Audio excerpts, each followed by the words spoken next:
Well, hello friends out there in YouTube land. Rob here. Today we're going to be talking about OBS versus yolobox. It's going to be a good one. Stay tuned.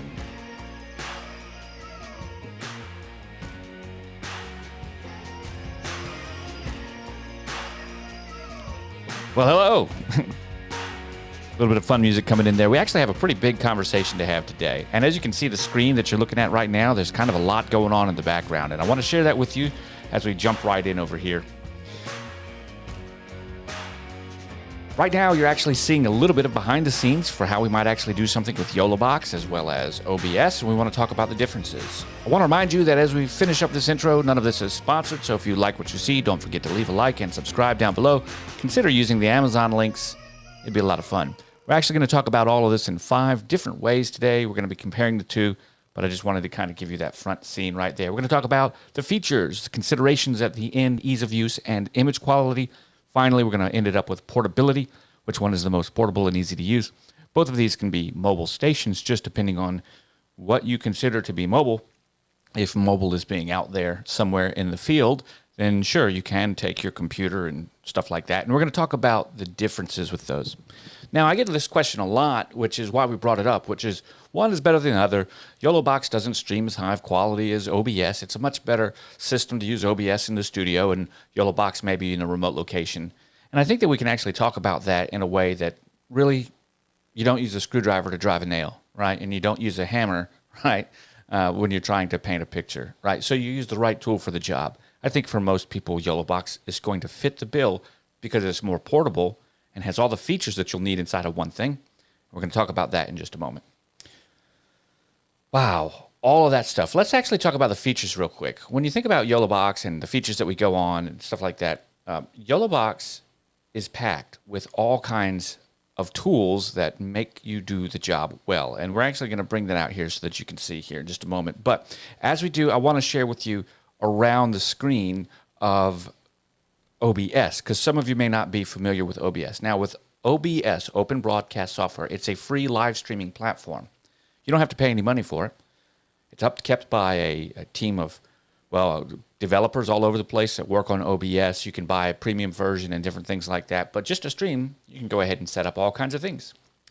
It's set up differently than yolobox, and that's what we're going to talk about when we talk about this feature set and ease of use. OBS requires inputs that you add to your source menu, something like this. You might come over here to your source menu, to a scene that you've created, and add something to it. In this case, we click this button. We say we want to add an image file, and I can add a new image or add an existing image to this file. I'm just going to add an existing image in this instance. Ease of use, add it, and now I've got this ease of use overlay that you see bouncing around over here. Should I decide I want to get rid of it, I can hide it or right click and of course delete it if I choose, or use this little trash can to delete it.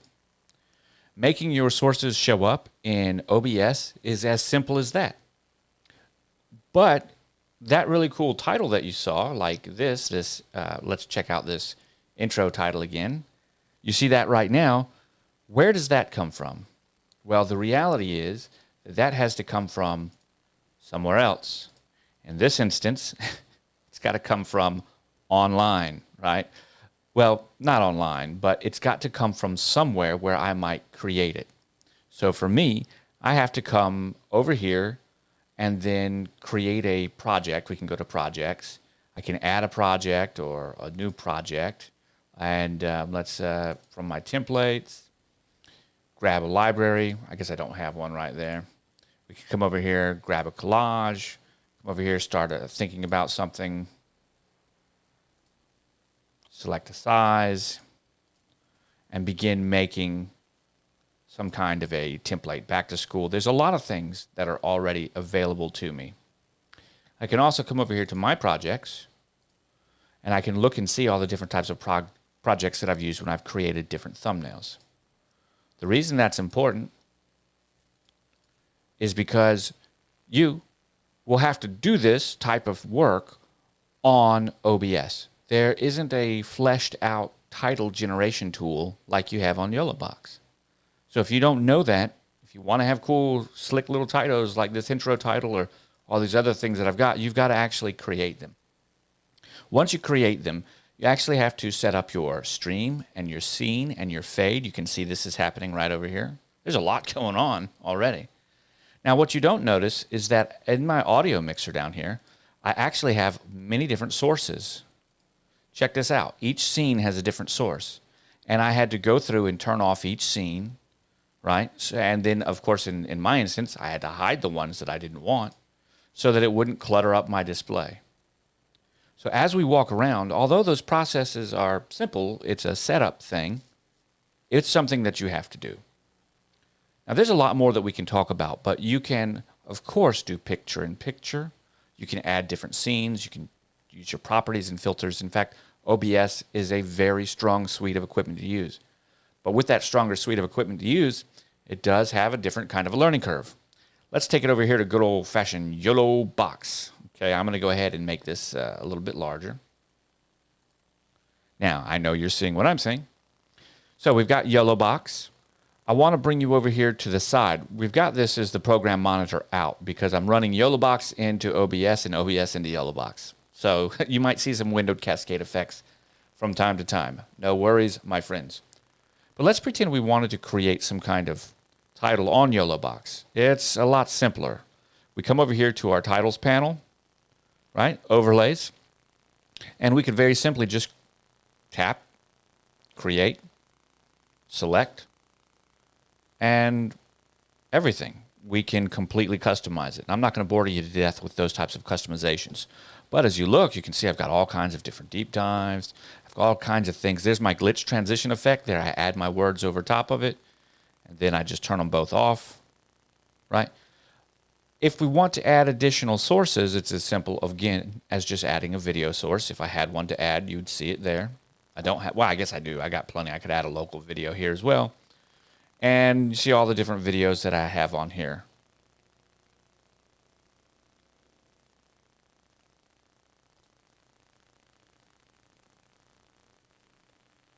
So the concept and the difference between adding transitions and title cards and overlays is a much more simplified process on yolobox. But you also saw that, well, I guess we should just do it once again. I guess we didn't talk about it. Adding templates and adding video sources is literally as simple as tapping and holding and then adding some kind of source that you might want to use, like we showed. Like here's my Chris West Entertainment video overlay. Okay, so now I've got video 2 right there. Check that out. So there's my Chris West Entertainment. If I want to do my program out, you can see the whole thing. Now you're seeing the whole thing. I can switch and transition from whatever I want to use, and I can add an overlay to it. You guys will see a pop-up title right here, or even I can do my glitch effect right there. I can even remind you guys it'd be a good idea to support what we're doing, right? And all of these things are done very simply just by using the device. So when you talk about which is better, yolobox or OBS, it's really a tool-specific thing. Where would you fit the most use out of either one of these? OBS is going to encode and require a little bit different. You can encode at higher bit rates and things like that, but which one is better? Well, let's not say which one is better. Which tool is better for the job? Here's the deal. It's my camcorder. Okay. There's my camcorder. Okay. yolobox sits on top of it. It's as simple as that. I can go out, I can stream, I can add additional devices, I can do my wireless video transmission from everything else, and I can do all of my transitions, everything that you saw right here. This allows me to be funeral, graveside or wedding in a barn, stuff like that. If you were going to do this with OBS on location, you would need much more infrastructure. In fact, I can be wireless as long as my battery and my wireless batteries, my charger packs work. That all works here. But I'm never going to fit a computer on top of my camera. It's just not going to work. It won't happen. And I say that not to be silly, but it is a silly concept. So I think when you're talking about which one is best, it's really which tool is best for the job. If you're going to be out and about, camera on your shoulder, you need a way to do a full show, live production. Yolobox Mini makes it real simple to put on top of a small camera, camcorder, camera, mirrorless, whatever, and make a show with everything needed built into it. And we didn't even talk about the fact that, well, Yolobox will stream all by itself with your SD, with your SIM card, with Wi-Fi, or with Ethernet, whichever way you want to do it. So hotspot from your phone, you're good to go. And I suppose that's true with your laptop as well. But definitely not a SIM card unless you've got one of those. Laptops also require a lot more juice. So let's talk a little bit now about ease of use. And I wanted you to see a little bit about how we did that transition. For here, my transitions are considered as different scenes. On Yolobox, I never leave my main video. So I'm able to just tap on my overlays that pop up on my video, and I can set an auto hide so they disappear. With my transitions, I can do that, and I can set auto transitions in OBS, but there's just a little bit more setup in order for that to happen. It's a much simpler process on Yolobox. Over here, when we talk about the ease of use, it really gets down to an all-in-one device versus a hub device. Now, both of these devices are hub when you consider things connect to them so that you can broadcast out. But when you think about the tools that are on board for each one, Yolobox is the hands-down winner. From titles and overlays to green screens and additional features along those, built-in scoreboards, which is huge, especially for softball or football or soccer or any other sport, basketball you might like to see. All of that type of image creation stuff for those graphics are all built into Yolobox. You have up to 3 inputs on Yolobox with additional HDMI ports without the requirement to connect an Elgato Cam Link or some other type of camera HDMI converter. If you're going to be using your laptop or computer, you're going to need some type of device, another device that clicks into your HDMI port so that it can connect to the USB port, a Cam Link or an Elgato 4K, things like that.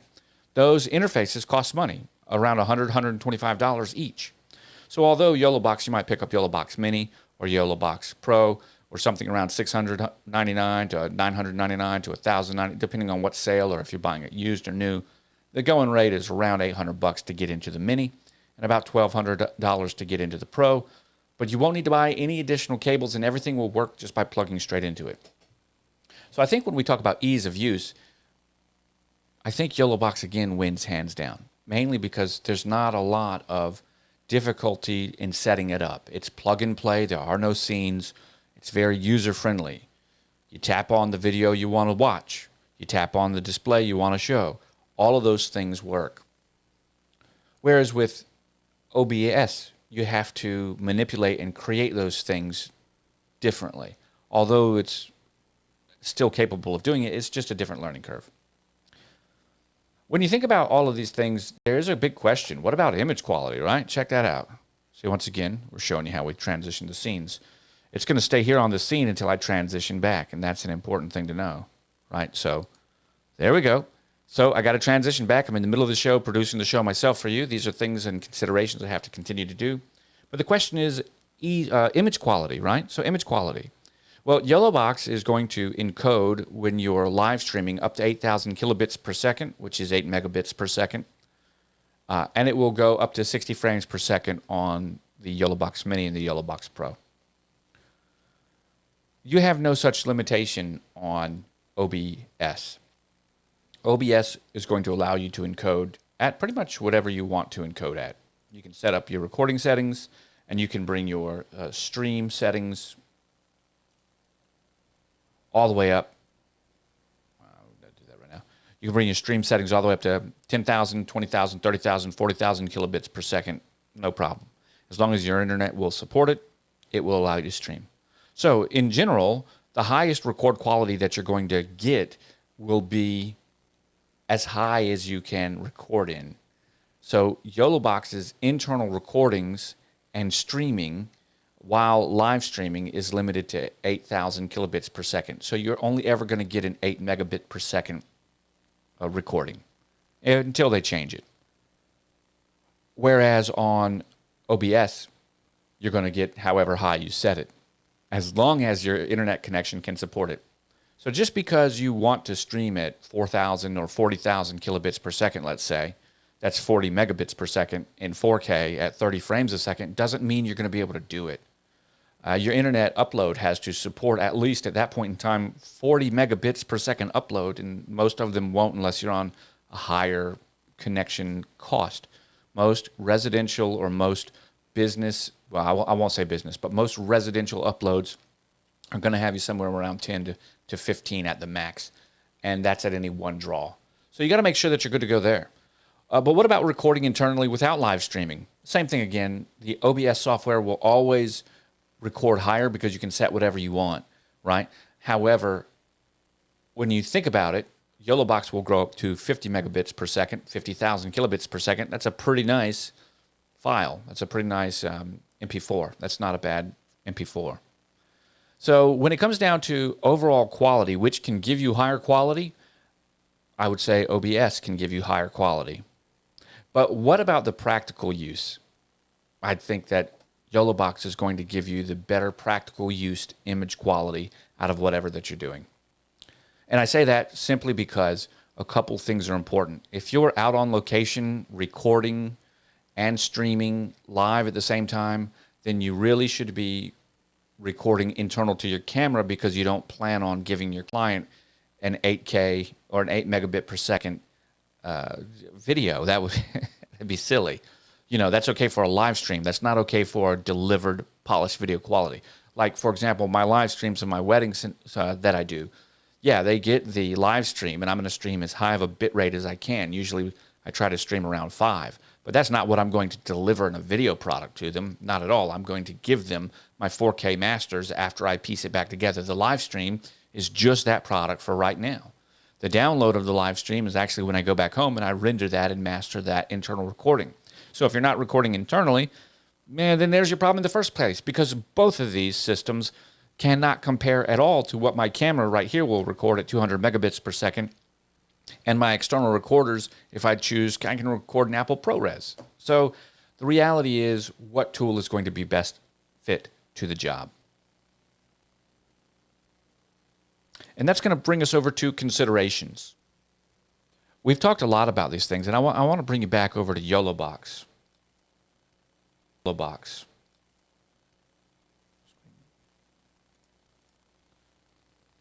Oh, I love this part right here. When we think sometimes that OBS never, let's pull off of that. So there you see, we think sometimes that OBS software is so great and the yolobox is so buggy. That's what people say. But what you just saw right there was OBS losing its mind and saying, I don't want to do it. So I'm going to come back here and give it another shot. We're going to go to the full screen. Bingo. Nope, it doesn't want to do it right now, so I'm just going to click off. Check that out. Looks like what? OBS has crashed. Now, I'm not happy that it crashed because I didn't want it to crash, right? But the reality is something has happened here. So let's go ahead and pull OBS back up.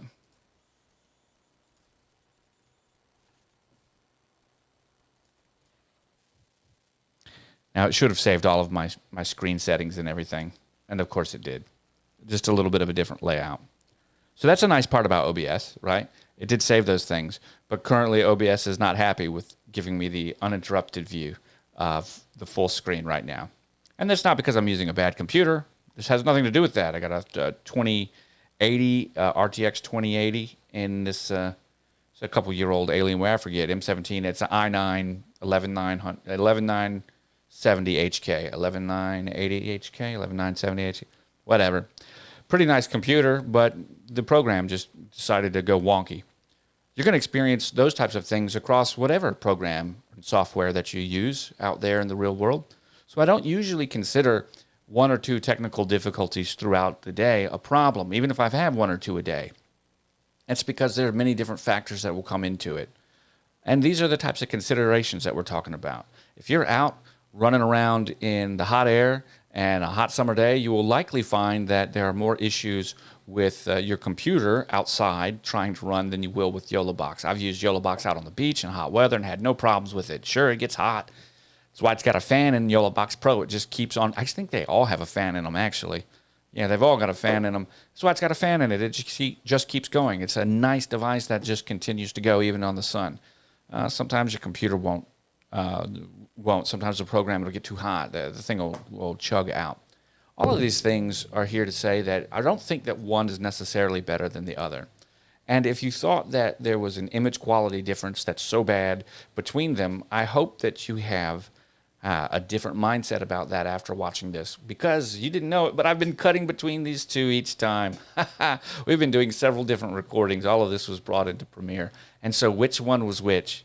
I will let you decide if you can tell which scene was me. Like, okay, I just did a cut. Can you tell? Yeah, I know you see OBS down there. I know you see it on YoloBox, but can you tell which one was which? And the reason is because the output and the input are both coming from the same devices, meaning that I'm going from one to the other and recording on both. So the screen difference, the recording difference, not really that big of a deal. Not really that big of a deal. I hope it's been eye-opening for you. I'd say use the tool that best fits the job. For most people, I think YoloBox is going to do well. And I use YoloBox for that reason. Guys, I'm Rob. I hope you've had a great time. We've been chit-chatting about YoloBox today. I want to thank you for watching and remind you I will catch you on the flip side. Bye for now.